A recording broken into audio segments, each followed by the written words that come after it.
హోంమంత్రి వంగలపూడి అనిత మాటలు వింటుంటే ఆమె చాలా ఫ్రస్ట్రేషన్లో ఉన్నట్లు కనిపిస్తుందని మాజీ హోంమంత్రి తానేటి వనిత ఎద్దేవా చేశారు. సీఎం చంద్రబాబు ఆమె పనితీరుపై హెచ్చరించినట్లు మీడియాలో వార్తలు వచ్చిన నేపథ్యంలోనే దిక్కుతోచని స్థితిలో ఉన్న ఆమె మాజీ సీఎం వైఎస్ జగన్పై నోటికొచ్చినట్లు మాట్లాడుతున్నారని వనిత ఆగ్రహం వ్యక్తం చేశారు.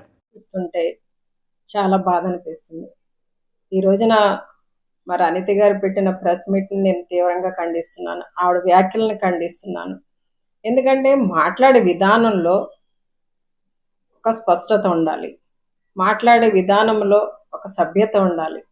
ఈ రోజున చంద్రబాబు నాయుడు గారి నుండి మనం ప్రశంసలు పొందాలి, లోకేష్ గారి నుండి ప్రశంసలు పొందాలని చెప్పి మా నాయకుడి మీద లేనిపోని ఆరోపణలు చేస్తూ నోటికి ఏదొస్తే అది మాట్లాడేసి దిగజారుడు మాటలు మాట్లాడేయడం కరెక్ట్ కాదని చెప్పి ఆవిడకి తెలియజేస్తున్నాను. మరి ఈ రోజున ఆవిడ మాట్లాడితే యాజ్ ఏ హోమ్ మినిస్టర్ అంటుంటున్నారు. కరెక్టే, ఆవిడ హోమ్ మినిస్టర్గా ఉన్న ఆవిడ మరి ఈ రోజున రాష్ట్రంలో దాదాపు 46 రోజులుగా రాష్ట్రంలో ఎలాంటి దాడులు జరుగుతున్నాయి, ఎలాంటి హత్యా రాజకీయాలు జరుగుతున్నాయి, మరి ఇళ్ల మీద షాప్స్ మీద ఎలాంటి దాడులు చేస్తున్నారు, ఈ రోజున విగ్రహాలను ఎలా ధ్వంసం చేస్తున్నారు, ఇవన్నీ ఆవిడకి తెలీదా యాజ్ ఏ హోమ్ మినిస్టర్గా? మరి వాటి గురించి ఆవిడేం మాట్లాడకుండా ఎందుకు మౌనంగా ఉన్నారు? ఈ రోజున ఆవిడ మాట్లాడవలసిన బాధ్యత ఆవిడకు ఉంది. ప్రభుత్వం తరపున లేదా చంద్రబాబు నాయుడు గారు కానీ లేదా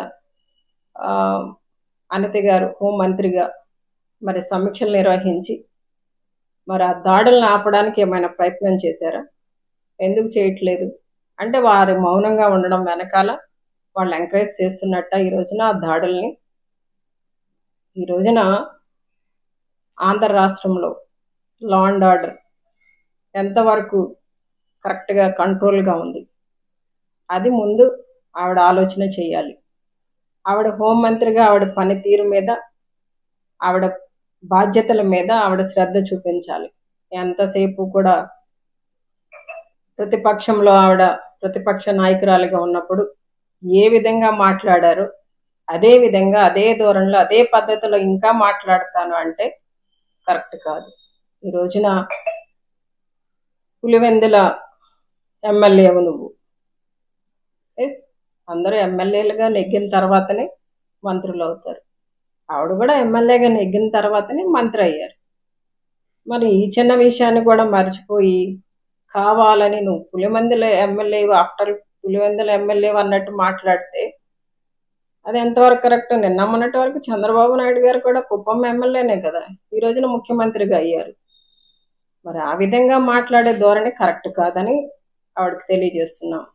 ముఖ్యంగా ఈ మధ్య కాలంలో వీరు అధికారంలోకి వచ్చిన కొద్ది రోజుల్లోనే చిన్నారుల మీద, యువతుల మీద మరి అత్యాచారాలు జరుగుతున్నాయి, మరి హత్యలు జరుగుతున్నాయి. మరి వాటి గురించి ఆవిడేం స్పందించారు? ముఖ్యంగా నంద్యాల జిల్లా ముచ్చుమర్రిలో బాలిక అదృశ్యమైంది. రాష్ట్రమంతా కలకలం రేగింది. 8 ఏళ్ల చిన్నారిని రేప్ చేసి చంపేసి ముక్కలు ముక్కలుగా చేసేశారు. అలాంటి చిన్నారి కుటుంబానికి కనీసం పరామర్శించడానికి ఎవరు వెళ్ళారండి? హోంమంత్రిగా ఈవిడ వెళ్ళారా?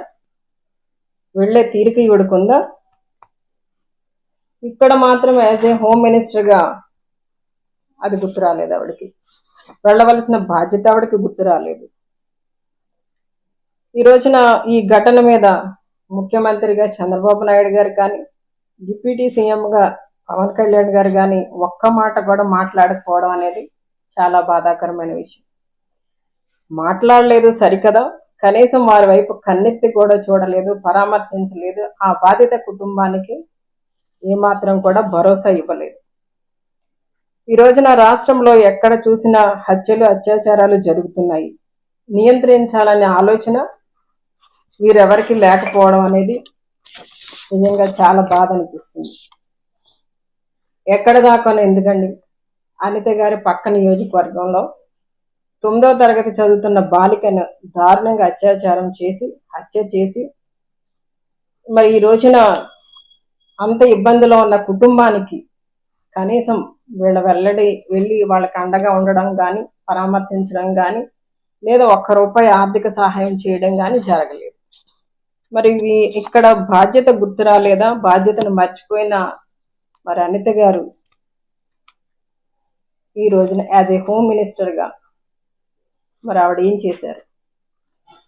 మీడియా ముందుకు వచ్చి మా నాయకుడు మా జగన్ అన్నను విమర్శించడమే పనిగా పెట్టుకుని ఈ రోజున ఆవిడ మాట్లాడే పదాలు, ఆవిడ వాడే భాష మరి మహిళలందరూ కూడా తలదించుకునేలా ఉంది.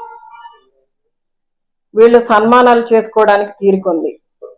ఆడపిల్లలు అత్యాచారాలు జరిగినా హత్యలు జరిగినా ఆ కుటుంబాన్ని పరామర్శించడానికి మాత్రం వీళ్ళకి తీరిక లేదు. 4 రోజుల క్రితం వినుకొండలో జరిగిన హత్య మీరు అందరూ చూశారు మీడియా ద్వారా, వీడియోల ద్వారా. నిజంగా ఆ హత్య చూస్తే నడి రోడ్డు మీద ఒక వ్యక్తి రషీద్ అనే అబ్బాయిని ఏ విధంగా నరికాడో మనం ఆ వీడియోల ద్వారా చూడడం జరిగింది. అంటే అంత భయంకరంగా హత్యలు చేస్తుంటే ఈ రోజున మరి వీళ్ళందరూ కూడా ఏం చేస్తున్నారు? మాట్లాడితే ఎవరో ఒక మీడియా మిత్రుడు అడిగిన ప్రశ్నకి మేము లాఠీలు పట్టుకుని తిరగాల, మేము గన్నలు పట్టుకుని తిరగాల అని అడుగుతున్నారు. ఈవిడ లాఠీలు పట్టుకుని తిరగక్కర్లేదు, గన్నలు పట్టుకుని తిరగక్కర్లేదు. ఆ రెండూ పట్టుకుని తిరిగే పోలీసులకి స్వేచ్ఛనిచ్చి వారి డ్యూటీలు వాళ్ళని చేయనిస్తే బాగుంటుంది. ఎంతసేపు కూడా పోలీసుల్ని మా నాయకుల మీద, ఇళ్ళకి మా కార్యకర్తల మీద దృష్టి పెట్టి వాళ్ళని తీసుకొచ్చి లోపలేయండి, వాళ్ళని తీసుకొచ్చి స్టేషన్లో కూర్చోబెట్టండి, వాళ్ళ మీద కేసులు కట్టండి అని చెప్పి వీళ్ళ నాయకులు అందరూ కూడా మరి పోలీసులను కంట్రోల్ చేయడం వల్ల, వాళ్ళ డ్యూటీలు వాళ్ళు చేయలేకపోవడం వల్ల ఈ రోజున రాష్ట్రంలో లా అండ్ ఆర్డర్ అనేది కంట్రోల్ తప్పిందని ప్రజలందరికీ కూడా అర్థమవుతుంది.